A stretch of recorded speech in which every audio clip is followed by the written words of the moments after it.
It's the Grand Circle Podcast with your host, Samuel Galubak and Inessa Strelnikova. It's your intimate look into the lives of world champion dancers. And now, here's Samuel and Inessa. Welcome back, everybody, to the Grand Circle Podcast. My name is Sam. And my name is Inessa. And today we have a very special guest and a very important guest in Canada. Very special guest indeed, because not only important in Canada, very well known outside of Canada, in North America and beyond. She is the organizer of one of the most prestigious competitions in North America and in Canada in particular. And she's also the president of NDCC. Let's welcome Meryem Pearson. Hello. Thank you for joining us here. Nice to meet you. So let's talk about, let's start off. Let's talk about NDCC, because we said NDCC, and maybe some of our listeners don't know, because in US, for example, people know NDCA. So what's NDCC? NDCC is the official council of Canada, including all the dancers in Canada, and is part of WDC, which is the World Dance Organization, which is worldwide. So what we do is we structure the dancing, sport dancing in Canada. We take care of amateur. We make money for them to give them support for traveling, and that's our job. Wonderful job. It's a very important job for Canadian dancers, actually. I think dancers need money, yes. They need money and they need support. Exactly. Exactly, indeed. We take care of rules. We send them to different shows, different part of the world, to learn or to be exposed, and that's it. And you yourself, Meryem, also go everywhere in the world, and Meryem is judging most you see her world everywhere. Championships, yes. And so, we see her everywhere. And then we usually ask our guests, what are your most favorite places that you'd like to go, maybe repeat and revisit. And we're talking about when you visit for competition, maybe you like also to revisit to that particular city. Just for travel. Maybe. Yes, I like a lot Europe, of course, France, Italy, Spain, all that area.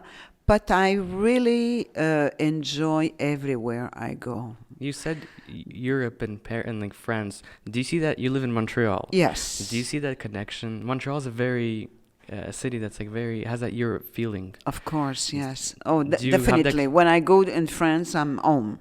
You feel like home? Even in Italy or Spain, this is the kind of a culture from Quebec. So I'm kind of at home there, which is different when I go to USA. It's a different culture, It's a different, right? Yes, in every way possible. That's interesting. Yeah. Yeah, well, I like going to Europe too, but I do enjoy going to USA. USA is nice too.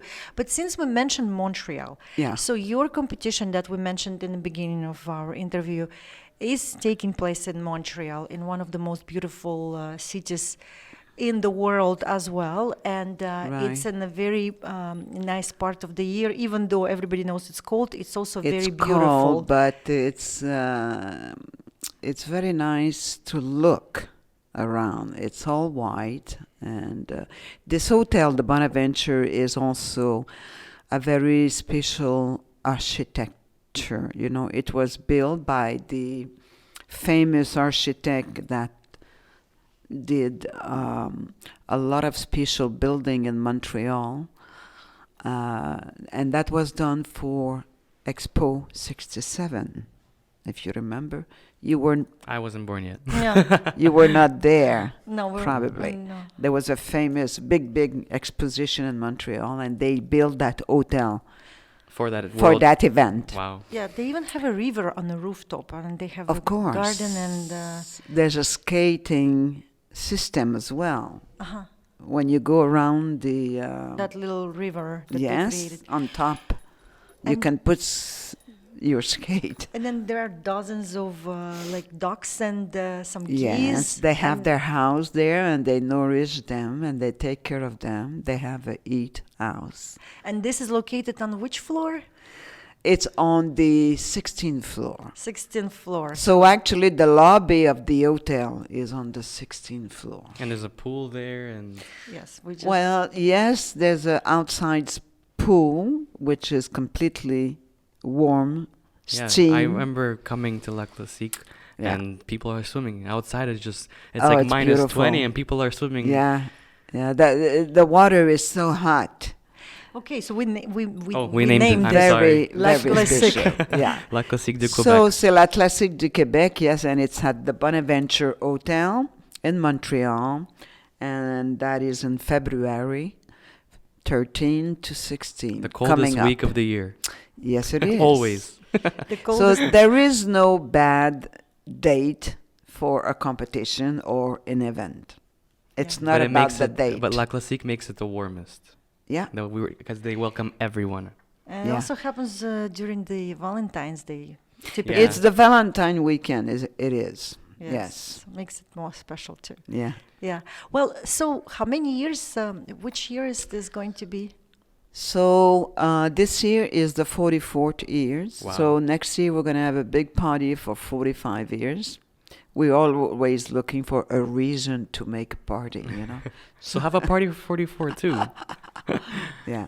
But yes. So at the beginning, La Classique, which is a ballroom championship, actually, in every level, every age, every style of dancing.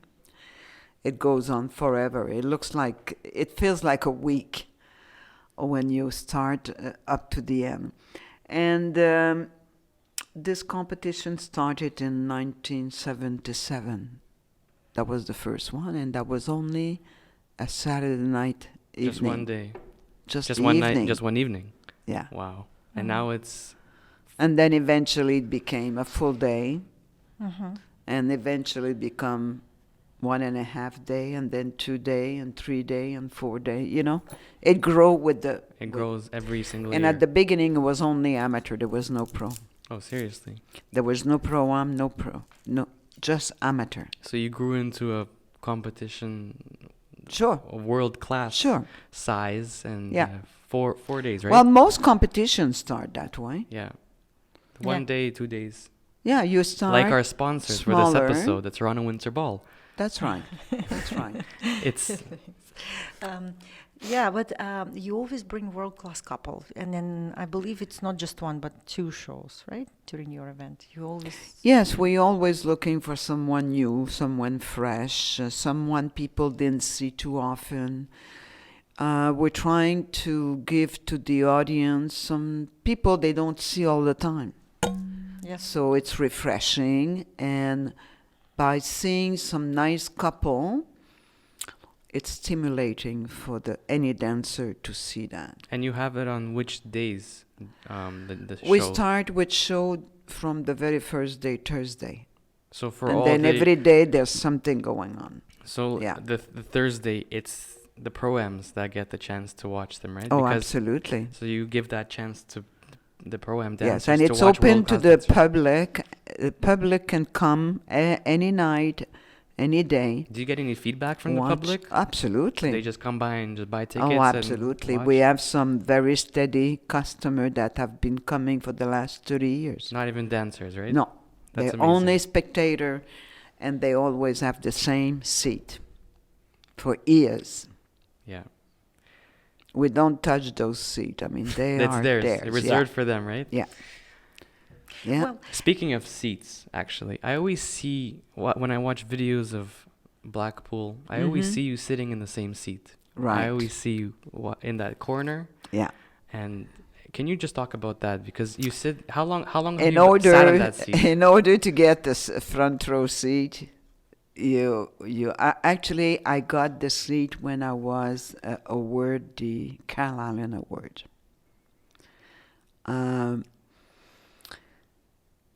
It's a complicated, it's a very English procedure, you know. you have to deserve your seat, your front row seat. Yeah, especially front row. You understand? Either you did something special, or you win something special, and a committee decide that that person should get that. And once you have your seat, I have 2 front seats. That was a long, long time ago. I always buy my seat every year, even if I don't even know if I'm going to go. I go all the time, you know. But even if I don't go, I will give it to somebody. But I buy them all the time. Because if I don't buy them, I'll lose them.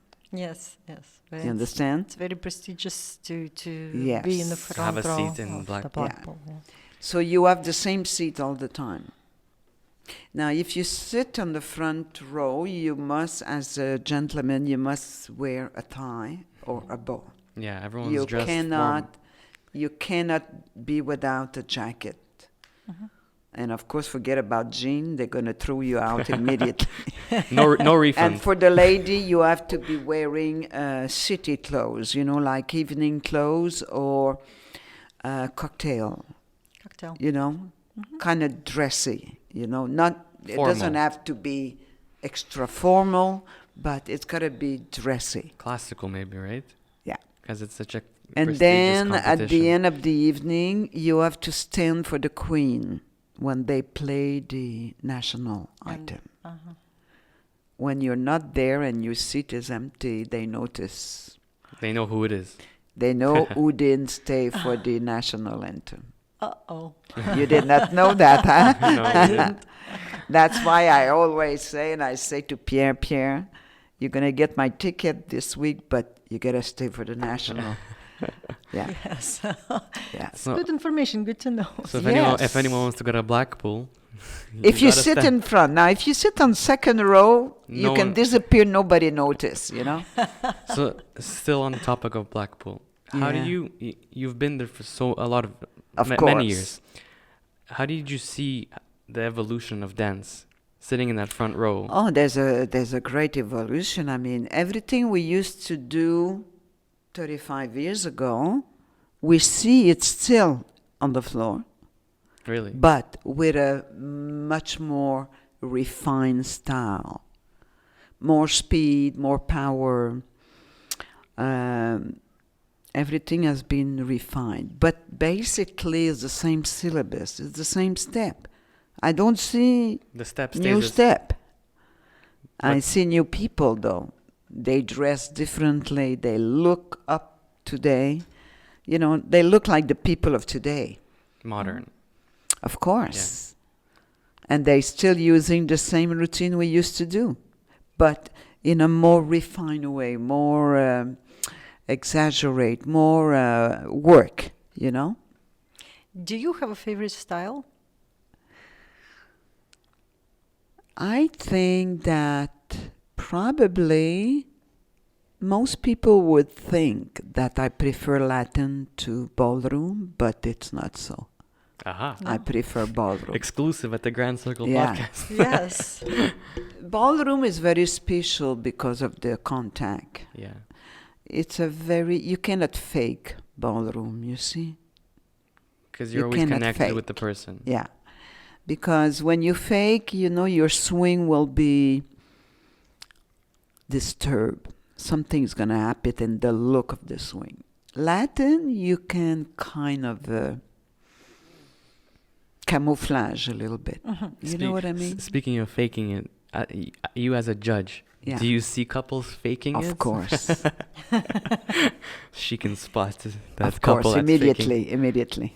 Yeah. Well, most of the judge, I mean, who have a little bit of experience will notice right away.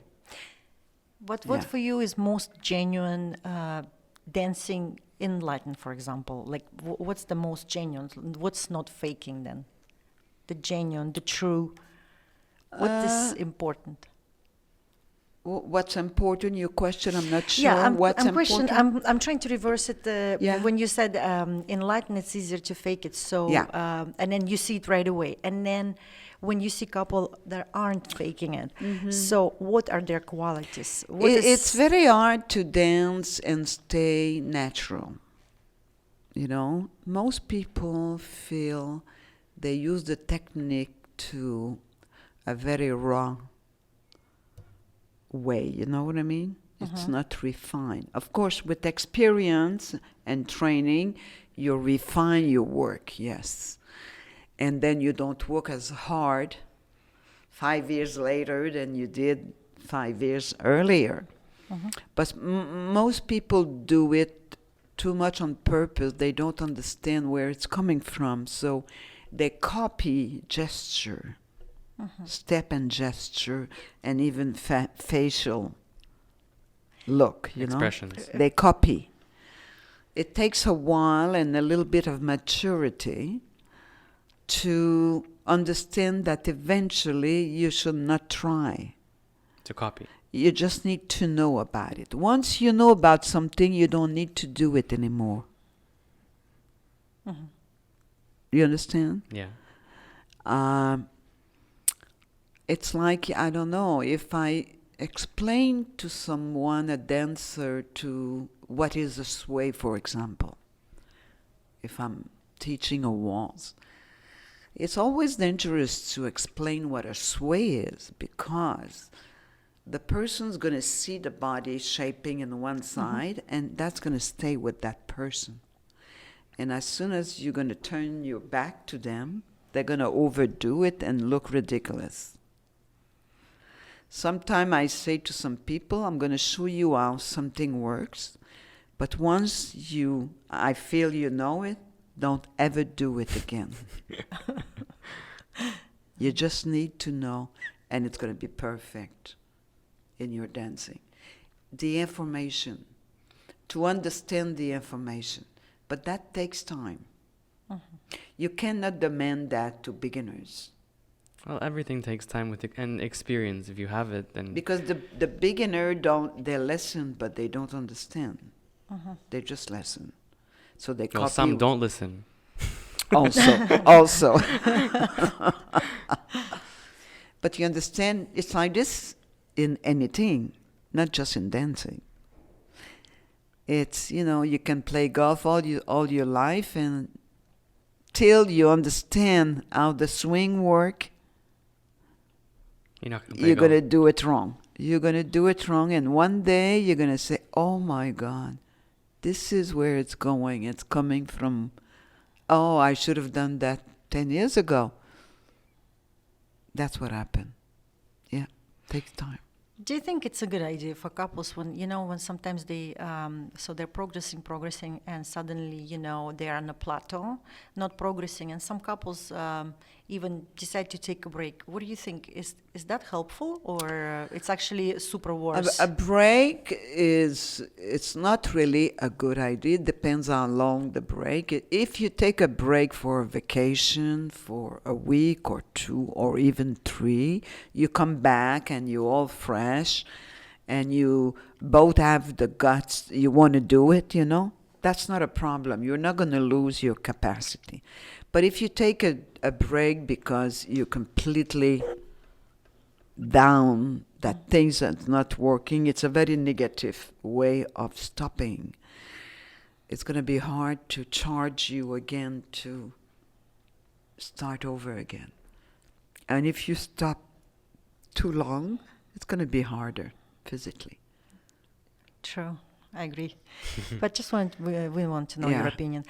And also wanted to know your opinion about, how some couples, they work hard and they invest their time and their talent and their money into a certain, to achieve certain goal, right? And then most of them, of course, want to be champions, right?